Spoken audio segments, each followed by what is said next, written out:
This is the side of Lagos no one shows you. Not the honking danfos, not the city clatter. Just the gentle gallop of hooves across soft sand, the sun melting into waves. And a woman, me, riding into peace. Leaving Lagos City behind is like shedding a second skin. The farther I drove, the lighter I became. Tall palms replaced concrete, and a soft wind found its way through my rolled-down window. With every mile, I felt more me. Then came the gate. Not just an entrance, a portal. Wooden beams etched with African patterns, and two smiling men in traditional wrappers welcomed me with reverence. The drum started before my feet even touched the sand. I was not checking in. I was being received. Before I could blink, I was surrounded by dancers. Their laughter echoed through the palms as they handed me a calabash of palm wine. I drank, and it tasted like home. Warm, wild, honest. And just like that, I forgot the world outside ever existed. My chalet wasn't a room. It was poetry in walls and windows, a dye linens, bamboo lamps, a carved wooden bed facing the water. Peace hung in the air like a scent, thick, sacred, and rare. I slipped off my shoes. Let the earth remember me. The sand was warm and welcoming, like an old friend. For a moment, I stood still. For a moment, I was whole. Breakfast wasn't rushed. It was honored. Akara, pap, mangoes, and fresh coconut served by the sea. I didn't touch my phone. I didn't scroll. I savored.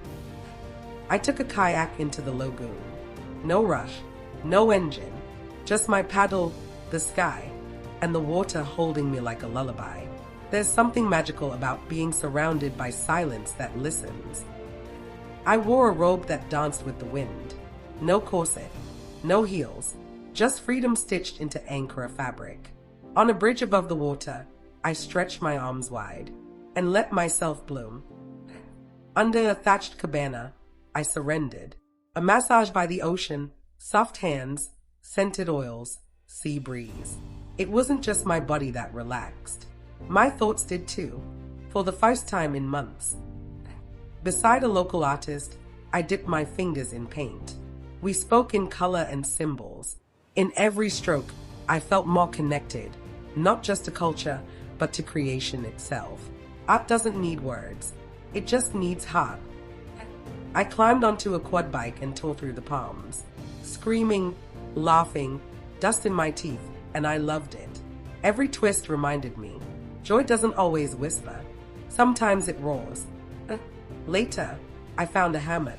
I laid back, coconut in hand, breeze in my hair, and did nothing. Because rest, here, isn't earned. It's honored. At sunset, they surprised me. A beach picnic, candles, cushions, wine, waves, no special occasion, just kindness for no reason at all. And I melted. Night fell, and the bonfire rose. Drums echoed into stars, and we danced barefoot, laughing like children of the earth. My heart didn't just beat, it sang. Elders gathered beside the fire, their voices rich, their words ancient.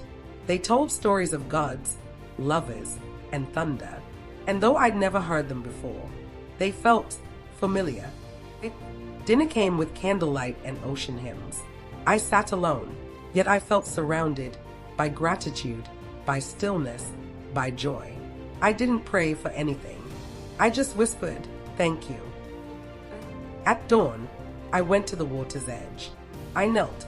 No filters, no walls, just me.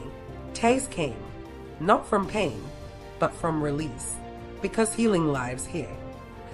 I packed slowly. Each fold in my bag felt like saying goodbye to a version of me I didn't know I'd missed. But I knew something for sure. I wouldn't leave her behind. As I walked away, barefoot on the sand, the ocean whispered behind me, "If you're tired, come back." So, to you watching, let me whisper something too. There's peace in Lagos, real peace, and it's waiting for you right here.